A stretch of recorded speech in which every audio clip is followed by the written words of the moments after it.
Thank you for speaking with us. During today, you met with Pope Leo XIV for the first time. Is Pope Leo on board the peace ship? There is a hidden network of connections in the world against war. Let's say a network. I'm talking about a network of connections consisting of leaders, around whom everyone knows, and we, most of all among ourselves, that peace is most important to them. This network has 2 points of concentration. One is a power center, where there are real political tools necessary for peace and usable against war. The American president now stands at this center. The previous American president did not stand here. And there is also a spiritual or soul center of this network, from which politicians fighting against war repeatedly receive energy, motivation, commitment, blessing, encouragement, and this is here in the Vatican with the Holy Father himself. And this is to be understood in present tense, so it is still here, together with the fact that with Pope Francis, it was clear what the question of peace meant. Pope Leo called President Zelensky on his 3rd working day, which represents a shift in this regard. The spiritual center, so it is still the Vatican, the peace processes. Well, of course, because peace is not against the Ukrainians. So the fact that the Holy Father consults with either warring party, this is not against peace, but rather against war. Right, everything. So in principle, we would think that there is no big difference between the Holy Fathers or popes. And in a certain sense, there isn't, since they must lead the Catholic Church. The system of doctrines, the system of teachings, the legacy of Jesus is clear, but still the popes are made of human beings, and each one is different, and it matters what nation they come from. It was very interesting to think through my own experiences, right? The first such official visit, when in the Vatican, so when there was a Polish pope, then a German, then an Argentine, and now an Anglo-Saxon, an American.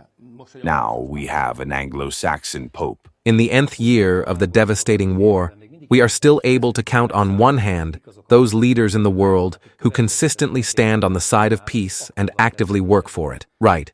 The most recently aligned actor is the master of the White House, President Trump. But why are there so few who actively work for the cause of peace in the world, including yourself? Yes, this is a feeling, a disappointment. Because when we say the world, we mean the Western world by it. But the world is more than that. Indeed, in the Western world, there are few of us. I will say a few words about this in a moment. But let's not forget that on the globe, considering the entirety of humanity, the overwhelming majority is on the side of peace. Well, all the Arabs, the Far Easterners, with China at the forefront also, the Indians also. So it is a sensory illusion of the Western person that they believe that outside of them, whoever is outside of them is not important, that they don't play a significant role. There was such a period, but it is over. When we talk about the Western world, we must also see that the larger or stronger half of it is the United States. And the stronger half is on the side of peace. There are times when you need to count, there are times when you need to weigh. So here it's better if we weigh in the case of the President of the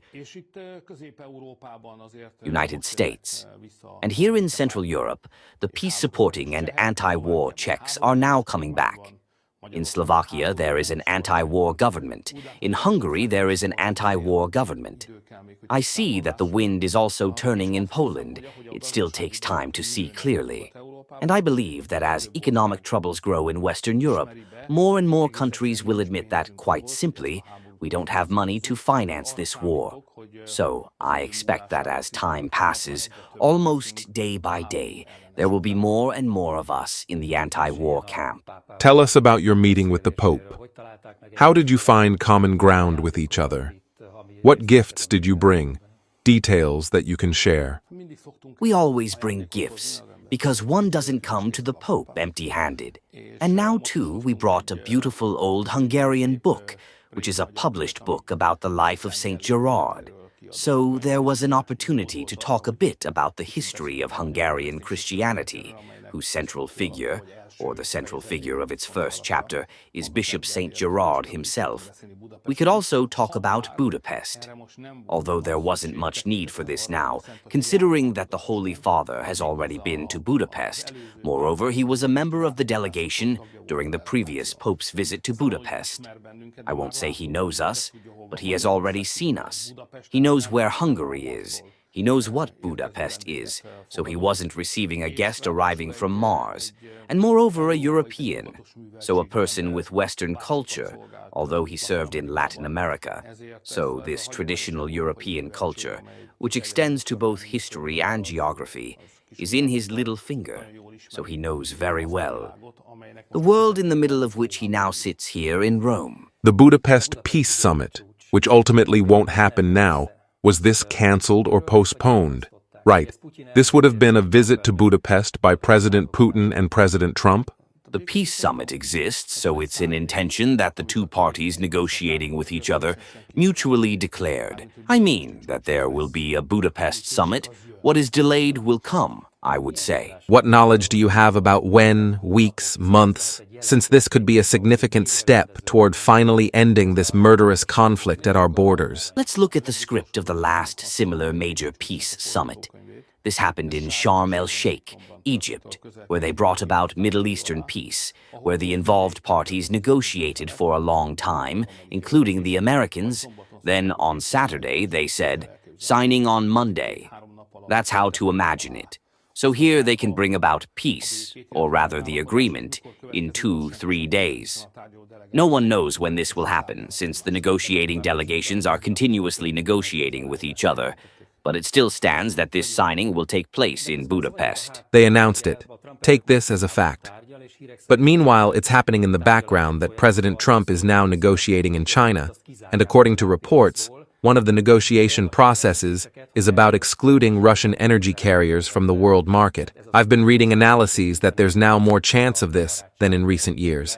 This would also affect Hungary if suddenly the pipeline would stop, be blown up, or something would happen to it. I find it hard to believe that the products of any major raw material producing country could be excluded from the world market. Rules can be made against it. There are sanctions in effect now too, but their nature is that they are all circumvented. So we are at the 19th sanctions decision now. That shows well that the previous ones were not successful. So I believe there are things that can be achieved with politics against business logic, and there are things that cannot. So they will certainly make it difficult for Russian energy carriers to enter the world market. They could be excluded from there. There are doubts. But this interests us less. It's an intellectual question. What interests us is what will happen to the Hungarians, what will happen to Hungarian households, what will happen at Hungarian gas stations. This is what's important to us. I can say that we must fight to the end to have access to Russian oil and gas. First of all, because we can't replace it from elsewhere, so there would be a shortage. Not absolute, but there would be a shortage. On the other hand, prices would go up. You have to calculate that Hungarian households' expenses would double per month, and the cost of operating gas heating would also skyrocket. So it is an elementary, vital, pocket interest of every Hungarian household that we have access to Russian energy carriers, or that there be peace. Because if there is peace, then the price of energy carriers will also go down. The economy will start moving again. Today, the sanctions and the war, mostly the war, blocks the European economy, thus also the development of the Hungarian economy. It is in everyone's interest who wants to earn more and spend more on utilities. But this is not visible in Brussels. Because in Brussels, they don't understand or don't see this geographical inherited argument, a practical argument about the fact that Hungary obtains its energy carriers from there. By the way, it's Hungary's sovereign right to decide this. In Brussels, this sentence, this strong and brutal sentence is said that whoever imports Russian energy is financing Putin's war. This is a conflict that has no solution in sight. Yes, but the most energy carriers from Russia are imported not by Hungary, but by those Westerners who say that whoever buys from there finances Putin's war. Well, they buy abundantly. Perhaps through India. Well, there are all kinds of tricks. There are other solutions too, LNG and so on. So today I don't want to name names because why should we make any of our European friends uncomfortable? But we know those 3-4 countries that continuously purchased large quantities of Russian energy carriers, while otherwise urging that the Hungarians not do this. But this debate is about this, isn't it? So from the outside, it looks like they want to effectively sanction Russia because they see this situation in black and white, and there are the good guys, the Ukrainians, and there are the bad guys, and there are no nuances in this question. I don't think that's what this is about, since energy exports arriving in Hungary from Russia constitute 2% of total Russian energy exports. So obviously this 2% plays no role in the war. They want to forbid this to us in order to spite the Hungarians, because what's the situation? They messed up. They disconnected from Russian energy sources, so prices skyrocketed there. It's bad for them. But we stayed on the Russian energy source. For us, I won't say it's easy, but it's easier for us. And they say that this is not fair, that it's bad for them, but easier for us. That's what this is about. Is it true that in Washington they will ask you, or the Hungarian position about presenting some kind of plan about this 2%, or about the embargo on Russian energy carriers in general being realized? In the current geographical circumstances, no plan can be presented, since Hungary has no seacoast. If we had a seacoast, then our energy supply could be solved without the Russian pipeline. But since there is no such thing, we must stick to, or rather we have no other choice, than the Russian pipeline system. But I have already discussed this several times with the Americans, so let's say there are no geographical novelties. They also know exactly that both Hungary and Slovakia are, as they say, landlocked countries. Therefore, oil and gas can only be brought here through pipes. And today we have a primary supply route. This comes from Russia. And we have a supplementary route. This comes from Croatia. This is the system we need. We cannot change this.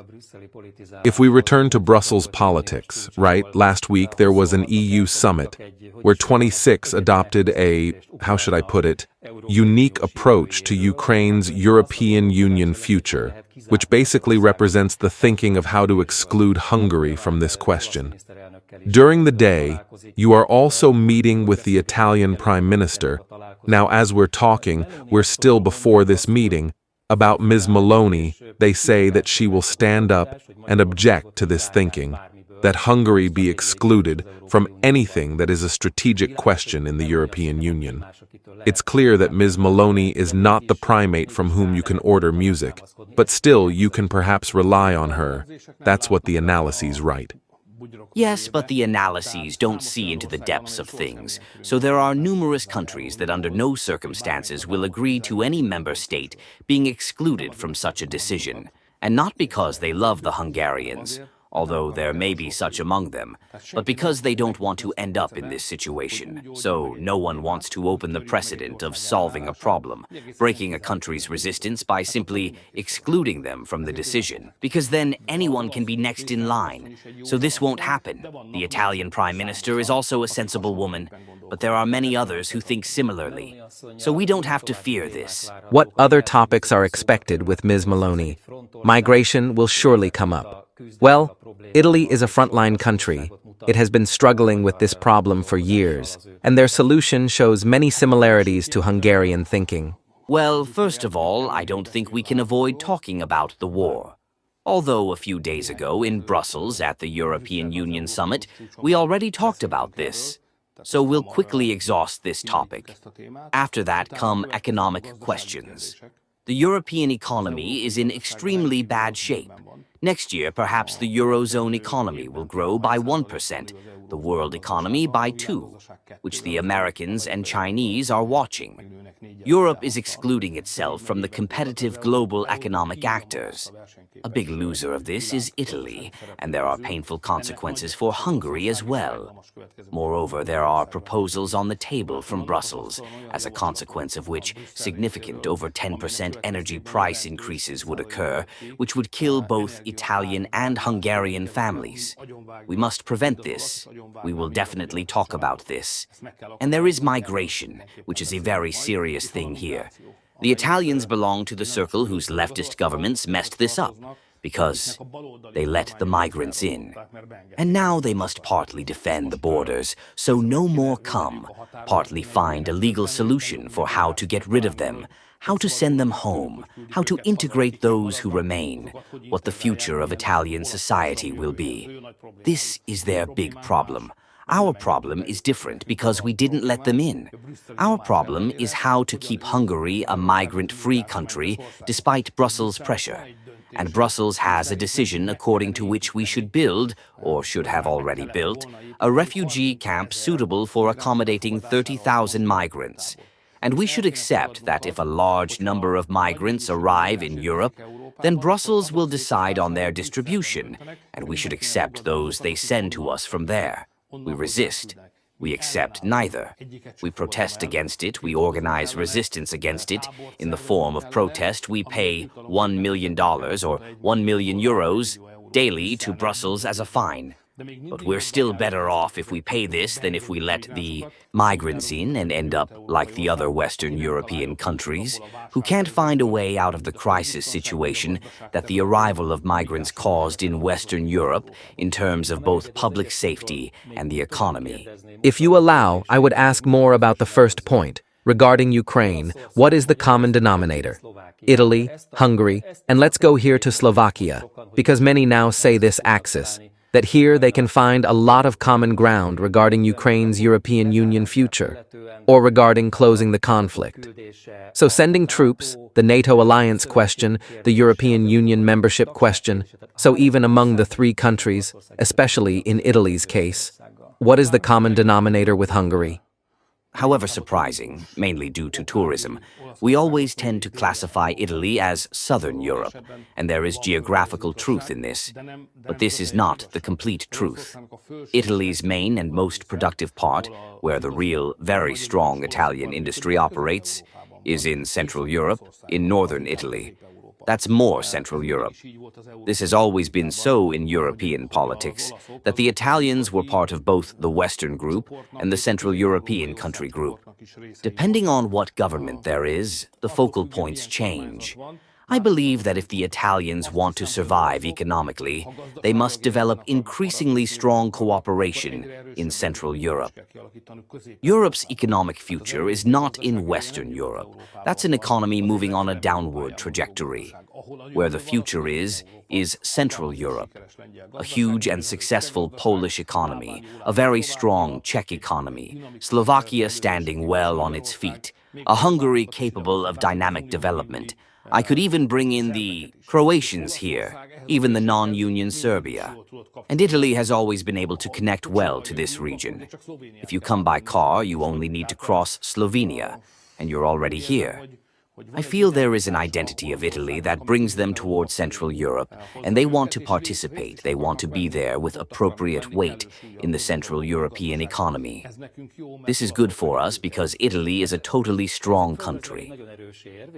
This is actually a very strong argument, and very well imaginable what you said. But it's only valid from the perspective of an economic success story if these countries of the region agree that Europe's current borders mark Europe, and Ukraine is not in it. Right? Of course, if Ukraine were to enter the European Union, which won't happen because Hungary doesn't support it, and as long as there's a national government in Hungary, this won't occur. So, as long as Ukraine doesn't enter, we must think within this framework. We don't know how enthusiastically the Italians support Ukraine's European Union accession. You have to ask them. But it's certain that we Hungarians stand firmly on our feet. Ukraine's membership would mean bringing in the war and taking out the Hungarians' money. I think no one wants the war to come into the Union's current territory, and no one wants their money to go to Ukraine. while otherwise the entire European Union has run out of money. There are serious financial troubles here. There's no capital for development and investments. Moreover, with the war, there is alone a major technological change in the world. This technological change is extremely capital-intensive, artificial intelligence, robotization, and there's no money for this either. So if we send what little money we have to Ukraine, then how will we keep pace with technological development? There's no answer to this from anyone. If you allow, at the end of our conversation, I would also bring in some domestic politics. But now, in a word, let's close this part. What is your position, task, plan, in the short term, in the questions discussed so far, so that peace becomes something real and perceptible in the Russian-Ukrainian specifically, that this region's economy works? The first thing is that there be an agreement. I would have liked, we Hungarians would like, if Europe were also part of the agreement. That's why we always urge that Europe must negotiate with the Russians. There will never be peace with Russian-Ukrainian negotiations alone. So it's impossible, because if it were possible, there would have already been. Therefore, peace can only be achieved by involving external forces. Someone must reach an agreement with the Russians about peace. This can be the United States and it can be Europe. Europe is not willing to negotiate with Russia, which is a catastrophic mistake. Those who do negotiate and will reach an agreement and will decide Ukraine's future, its economic resources, will decide the question of Europe's security in an agreement made with the Russians. We Europeans pretend as if this pleases us and then we'll applaud. But otherwise, we can't substantially influence our own future. We're exactly where we were after World War II. Then too, countries outside Europe decided Europe's future. So we would like European leaders to directly enter into contact with the Russians, start negotiating, and have a Russian-European agreement about the European security system, and about the future of the territory called Ukraine as well. This is the first thing we want. Second, that with the Ukraine remaining after the war, the member states within the Union should not enter into a membership relationship, but establish a strategic partnership. Don't bring in the war, don't send out the money, but always make such content agreements with Ukraine that are good for it, but don't endanger us. Therefore, we shouldn't give membership. I say there's no way back, but a strategic partnership. And third, that we give as little money as possible to Ukraine and keep as much money as possible in the European economy, because otherwise the European economy cannot gain momentum. Fourth, that we leave each other alone. Whoever doesn't want to buy Russian oil and gas shouldn't buy it, but for whom it's necessary, because otherwise their economy will be ruined, their households will be ruined, like the Hungarian situation. Then let them allow us to do what is ready for us. Domestic politics? Since I asked for program points, that's how I'm thinking. It also occurs to me in connection with this, that partners are needed for this, and at European sessions, in decision-making centers, partners are needed not only in the corridors, but also in the rooms. Yes, but the number of these is slowly growing. Time is on our side. We just need to hold out. Now, domestic politics.